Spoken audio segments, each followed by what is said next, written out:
Okay, we have got our mortise and tenon joints done in these first two here on this cross member, and I've just lashed it on here with 2 pieces of leather thong through this hole and the hole in the tenon. I'm starting to strip the bark off this thing now, because what I'm going to do is I'm going to start coating this thing with a sealant before I do any further with work with it as far as putting this other cross member on, because I think with this one, instead of mortise and tenon it, I'm going to put a lap joint in there for structural integrity, because I'm going to be putting straps possibly underneath this to pull it up like a Roycraft frame. I want to make sure it holds on there good and tight, and this will just be the cross member that holds the straps that go over my shoulders. So I want to try a couple different methods there, but I need to strip the rest of the bark off of here first and seal this frame really good. Our piece over here, our second piece for our back, is about ready to be used now. But I'm going to strip the rest of this bark off here at the back of my knife, and I'm going to use a mixture to seal this with that I'll talk to you about in just a minute.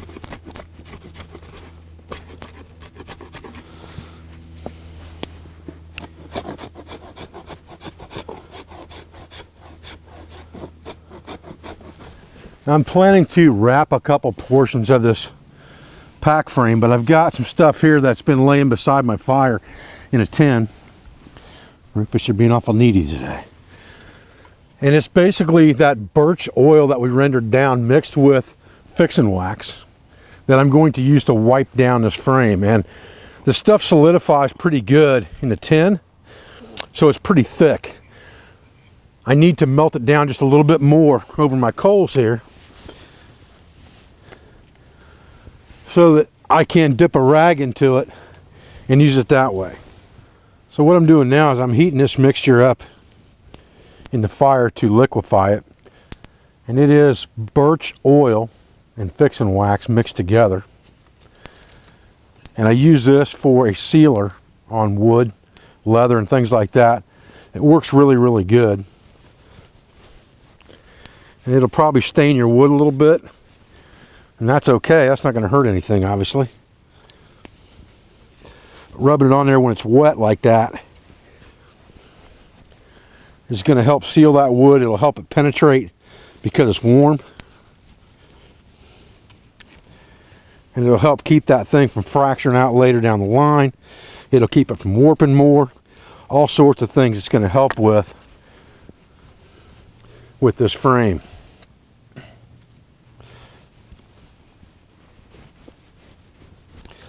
But it's a great natural agent for sealing your leather, your boots, your knife sheath, all of those things. This stuff is fantastic for. And just rub it down really, really good. Get it soaked in real good. And if it starts to solidify on you, you can put it back into the fire. That's not a problem. One of the really good things about this mixture is it's very, very medicinal as well. It's a great topical antiseptic for surface wounds and things like that, where you've scratched yourself or abraded yourself, or you've got a nick or a cut, something like this. This works really good to help it from getting infected. Just a good all-around thing to keep in your pack. And one of the good things about wrapping things like this with natural materials like hemp and jute and things like that is you always have fire material to fall back on in the end. So what I'm going to do is I'm just going to tie a quick jamming type slip knot in here, just like that. And I'm going to tie it around the cord, or around the piece I should say, like this. Tie that in, and that should jam down where I need it to. And I really need a good jam knot to start off with here, because it's going to be a little bit slick with that fresh coating on it of wax. Okay, so I just put a loop on here at the top. That's not a major league deal. I've got this thing started with 2 jam knots here, and ended with 2 clove hitches. And now all I'm doing is taking some of this wax that's left on this rag, and I'm just kind of wiping it over the top of all of this just to kind of seal this a little bit. Just like this. Just to kind of seal these threads a little bit, or seal these cords a little bit. Make them a little bit more weatherproof, whatever the case may be. But this will protect the top of our pack from abrasions and things like that that may cause it to split out later. Plus, it will make it more comfortable if this is touching our head or something like that when we are using it.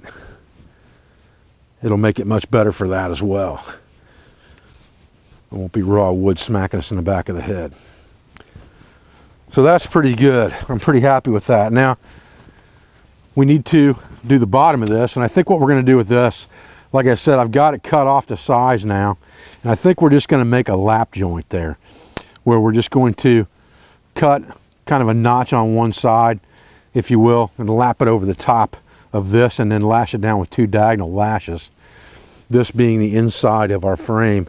And then we can hook our tump line strap to this and come underneath that lap joint to make very similar to a Roycraft frame, or we can just hook it to the bottom or hook it to this and use it in tump line fashion traditionally. Either way, depending on the weight of the load and what we're using the frame for.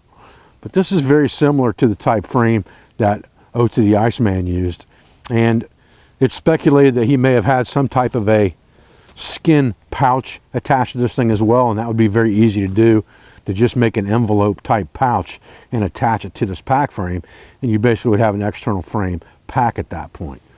So that's not difficult either. You could also put just a piece of net over it, but it will be just as easy to put some toggles on here like a Roycraft frame, and then lash a load directly to this frame just like you would on the Roycraft frame, except you've got a more traditional Native American style frame that would have been used even in the US by Indian tribes like the Seneca. If you look up the Seneca frame in Ellsworth Yeager's book, Wildwood Wisdom, it's very, very similar to the frame that Otzi carried. It's surprising how similar it is, considering that one of them was from the US and one of them was from the Alps. Okay, so I've got our cross member. You can see the bend in it now. It's got a nice gentle bend in it. And this piece has got a bend in it going this direction. So this is going to lay in here like this.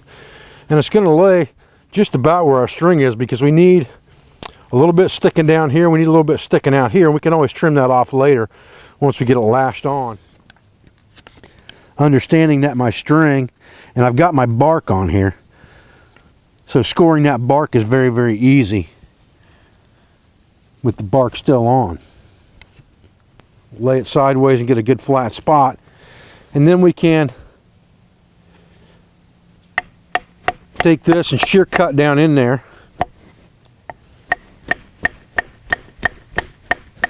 just like that. Now that we've got those shear cuts in there, we can come in here and just shave straight down on that, just like that, to give ourselves just an inlet, and then we can come back in and trim that down. And again, we could do this with our hook knife, trim it into that shear cut, and that's just going to give us a shelf right there for that to sit into, is all that's really going to do. It's kind of a half a log cabin notch, if that's what you want to call it.